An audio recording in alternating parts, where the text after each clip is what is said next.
그래가지고 월성원전 제한구역 냅니다. 여기 보면 제한구역이라고 적혀 있잖아요. 예, 예. 제가 이제 제일 멀리 있는 게 월성 1호기, 아. 2호기, 3호기, 4호기고, 예. 월성 1호기는 이제 연구 정지했죠. 예, 예. 이제 해체할 일만 남아 있는 것이고, 2호기, 3호기, 4호기도 수명이 얼마 안 남았습니다. 2호기가 지금 가동되고 있는 거죠, 저거? 예예예. 2호기는 2026년, 3호기는 2027년, 4호기는 2029년 해서 이제 수명이 앞으로 끝날 예정이고요. 그래서 수명 끝나면 문을 닫아야 하는데 예. 지금 이제 뭐 윤석열 후보나 이런 사람들은 계속 돌릴 것처럼 얘기를 하는데 예, 오래된 것들은 닫아야죠. 수명 끝나면은. 그리고 저 4호기 있죠. 예, 예. 저 안에 원자로가 있을 거잖아요. 예, 예. 저 원자로부터 914m까지가 제한구역입니다. 예, 예. 그래서 과거에 이제 여기 다 사람들이 살았어요. 마을이 있었고. 예, 예. 근데 이제 제한구역 아니기 때문에 예. 마을들하고 전부 다 이제 바깥으로 나간 거죠.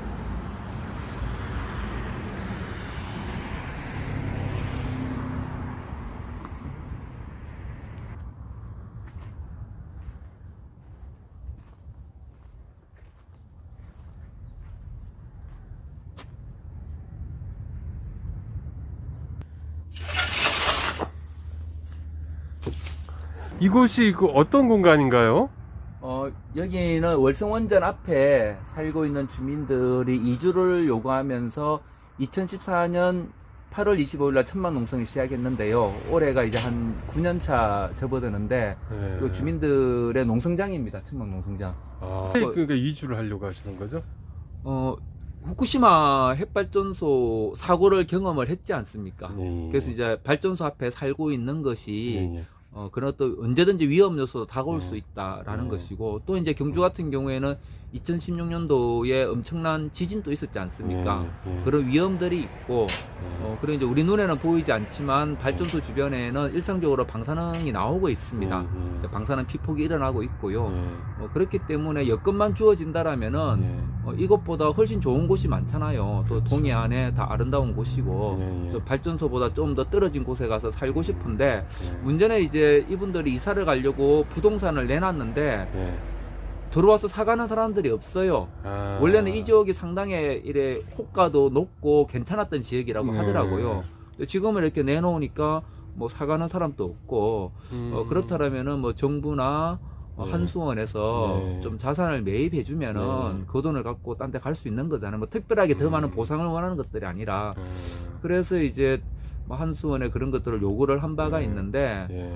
공기업이지 않습니까? 예. 민간 기업도 아니고, 예, 예. 주민들의 자산을 한수원이 매입할 수 있는 지금 법적인 근거가 없다라는 말들이 돌아오고 해서, 예. 그래서 이제 뭐 국회의원들도 만나고 법을 좀 만들어 달라고 요구를 하고 있는 것이고, 정부에서 원전 주변 지역 주민들에 대한 역학 조사를 했죠. 예, 예. 그래서 이제 그 역학 조사 결과 발전소 반경 5km 이내에 살고 있는, 특히 이제 여성들 같은 경우에는 예. 예.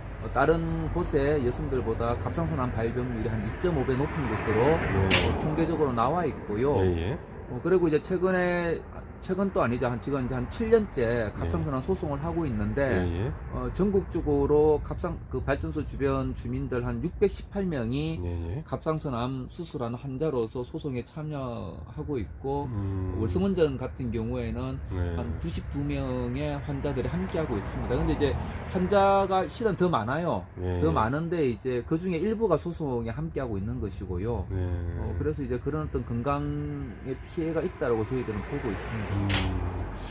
이게 지금 뭐 문재인 대통령께서 여기 오셨었나 봐요. 이게 언제 사진인가요? 이는 이제 2016년 9월 13일 네. 사진입니다. 2016년 9월 12일 날 경주에서 5.8의 엄청난 지진이 발생을 하고, 예, 예.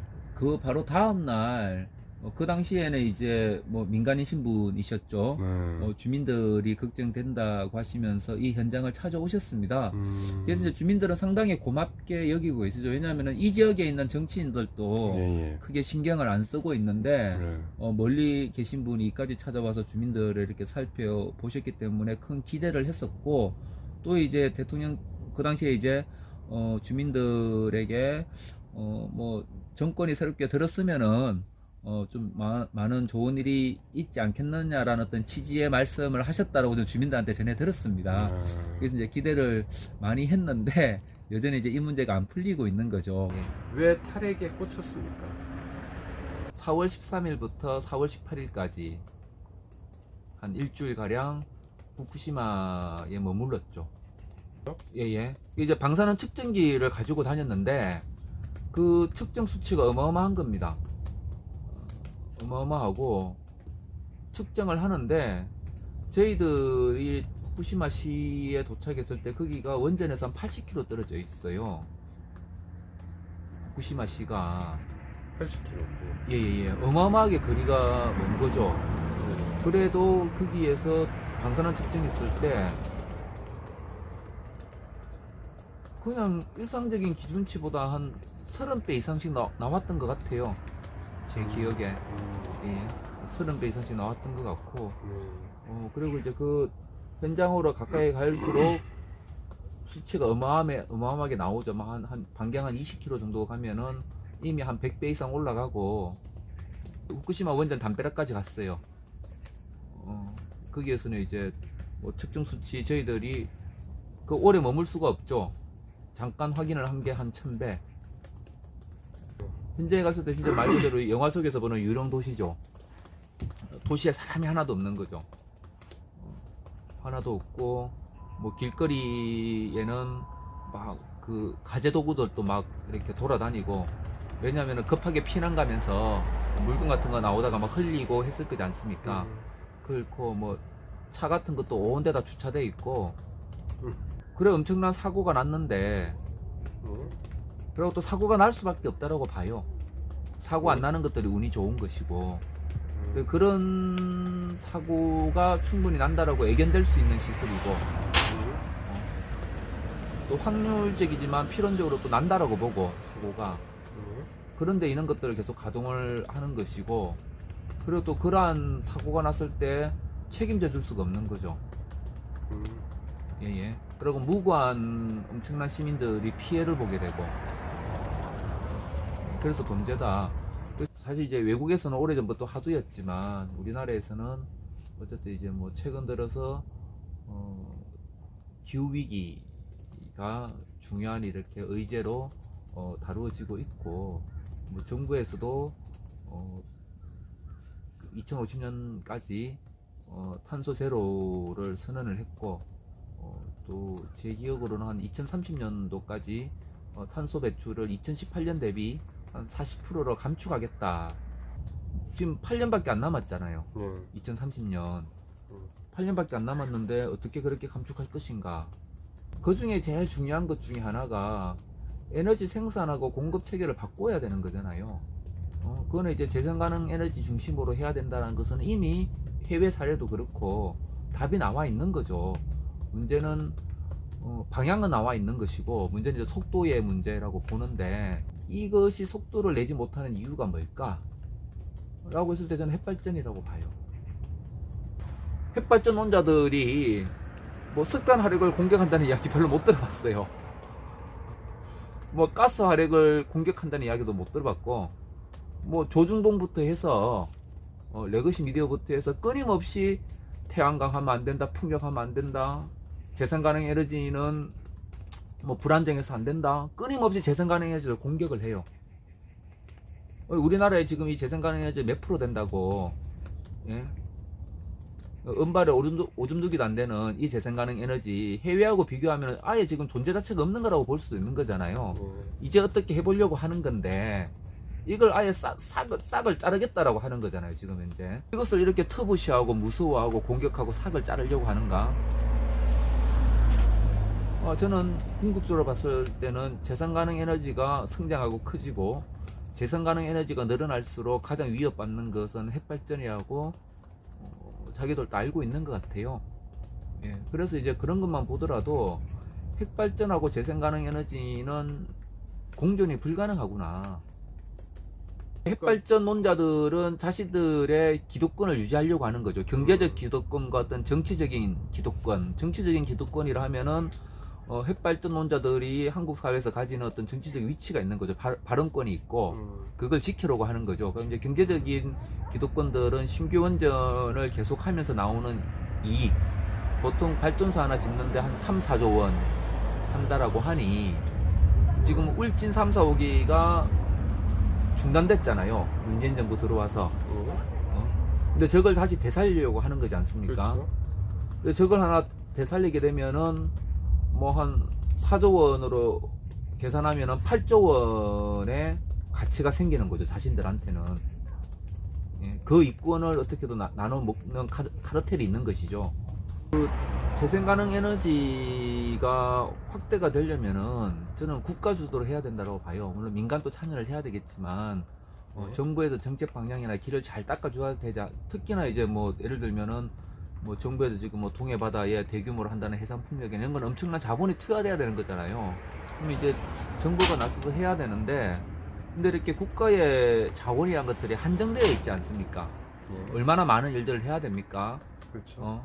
이 한정된 재원에 거의 이제 핵발전에 포커스가 맞춰져서 이쪽에서 다량의 예산을 땡겨가게 되면은 재생가능 에너지에 투여될 예산이 그만큼 적고 없어지는 거죠.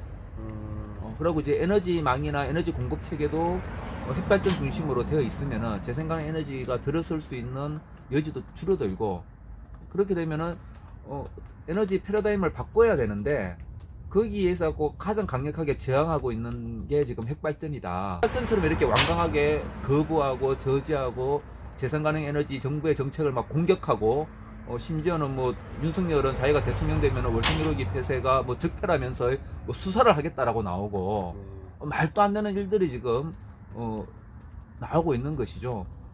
탄소 배출과 연계지어서 친환경이라고 이야기하는데 기본적으로 핵이라는 게 친환경일 수가 없는 거고 인류와 생태계에 엄청나게 해악을 끼치는 게 핵인데 거기에다가 친환경을 갖다 붙이는 것은 옳지 않다라는 것이고 자기들이 이제 친환경을 가져오는 것은 탄소 배출이 적다 그렇죠. 라고 이야기하고 있는데 탄소 배출만 놓고 본다라면은 핵발전보다 훨씬 유리한 선택지가 많은데 왜 위험하게 우리가 핵발전이라는 선택지를 가지고 탄소를 저감하려고 하느냐? 아니다. 탄소 저감은 재생가능 에너지를 통해서 하는 것들이 훨씬 안전하고 효율이 더 높다라고 보는 게 맞고, 그리고 이제 누구나 손쉽게 접근할 수 있는 에너지잖아요. 우리가 화력발전소에 접근할 수도 없고, 우리가 핵발전소에 접근할 수도 없고, 근데 재생가능 에너지는 우리 집 지붕 위에 할 수도 있고, 또 마을 단위로 협동조합을 만들어서 풍력을 올릴 수도 있고, 마을 단위에서 국가에서 지원해주면 협동조합을 만들어갖고 마을에 그런 발전기를 세우고 수익을 마을 공동체를 위해서 쓴다라면은 어떤 민주주의를 위해서도 어떤 그런 경제적인 어떤 분권 자립을 위해서도 이 재생가능 에너지는 직접 참여할 수 있고 그 이익을 우리가 직접 나눌 수 있고, 예. 왜냐면 우리가 지향하는 어떤 대동세상을 만드는 데 있어서도 재생가능 에너지가 크게 기여할 수 있다. 탈원전 정책 백지화 원전 최강국 건설 이렇게 이제 공약으로 내걸었어요. 어떻게 보십니까? 저는 좀 심하게 말하면은 석기 시대로 돌아가자는 주장 같아요. 예. 이제 문재인 정부 들어와서 엄청난 갈등 속에서 그래도 국가의 정책 기조는 탈원전으로 잡은 거잖아요. 예. 그 신규 원전 많이 백지화하고 수미 연장도 하지 않겠다라고 하고 많은 갈등 속에서 큰 틀의 방향을 잡았다라고 봐요. 그렇다면 차기 정부에서는 이 방향을 더욱더 공고화시키고 국민적 합의를 더 이끌어내고 이쪽으로 갈 수 있도록 해야 되는데 이거 지금 다 지금 뒤집어 놓겠다라는 거잖아요. 또 새로운 갈등을 유발한다라는 것이고, 그런 측면에서 상당히 저는 나쁜 정책이라고 봐지고요. 특히나 원전 최강국을 만들겠다 되게 무모한 공약이라고 봅니다. 저는 최강국 될 수 있다고 봐요. 가만히 두면은. 왜냐? 앞서 원전을 했던 원전 선진국들이 더 이상 안 하잖아요. 미국도 사실상 손 놓았고, 독일도 안 하고, 프랑스 정도 하고 있는데 얼마큼 갈지 모르겠고, 일본도 사실상 폭망했고, 그럼 우리의 뭐 경제 상대 뭐 중국, 뭐 러시아 정도 있는 것 같은데, 네. 뭐 저는 가만히 있으면 최강국이 된다라고 봐요. 근데 그러한 최강국이 무슨 의미가 있나요?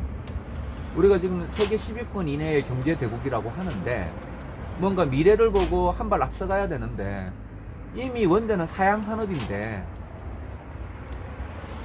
이거 한 시대 원전을 풍미했던 국가들이 이제 더 못하겠다고 손 놓고 사양 산업이 됐는데, 사양 산업에서 1등하는 게 무슨 의미가 있나요? 위험을 짊어지면서. 네. 이런데 국가 예산을 투자하는 거 아깝죠.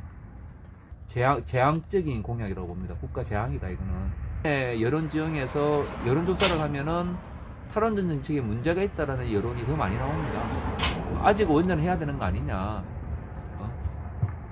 대한민국이 여전히 원전 25기를 보유하고 있는 국가인데, 수출도 한 나라인데, 이제 문재인 정부의 탈원전 정책이라는 것들이 국민들에게는 당장 원전을 다 멈추고, 그리고 이제 거기에 일하시는 분들도 일자리를 잃게 되고, 특히 이제 대구 경북에 또 원전이 많잖아요. 이런 것들이 지역 경제에 크게 타격을 주고, 또 우리가 수십 년간 일궈온 훌륭한 우리 과학 기술인데 이게 사장되고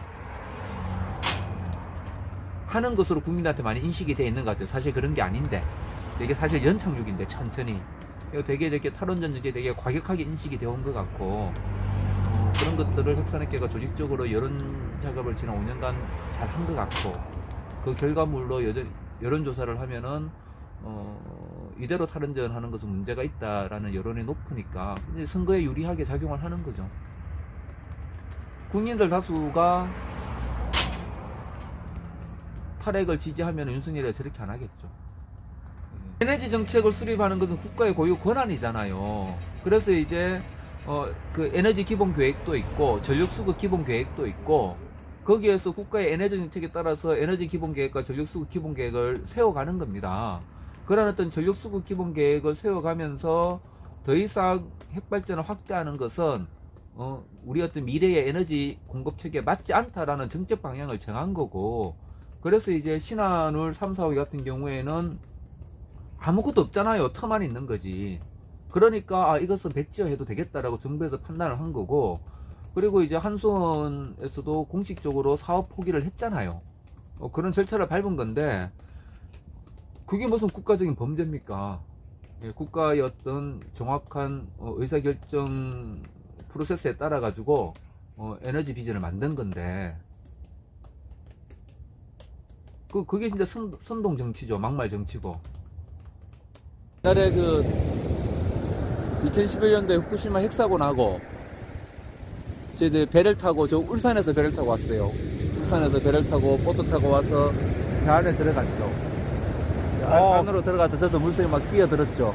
아, 그래요? 예, 뛰어드니까 경비들이 나와서 막 호각을 불고 나가라고. 근데 우리를 어떻게 저지할 수 있는 수단이 하나도 없는 거예요. 그래서 한 30분쯤 지나니까 포항에서 해경이 내려오더라고요. 그 배 타고 다시 쭉 주례랑 쳤죠, 울산 쪽으로.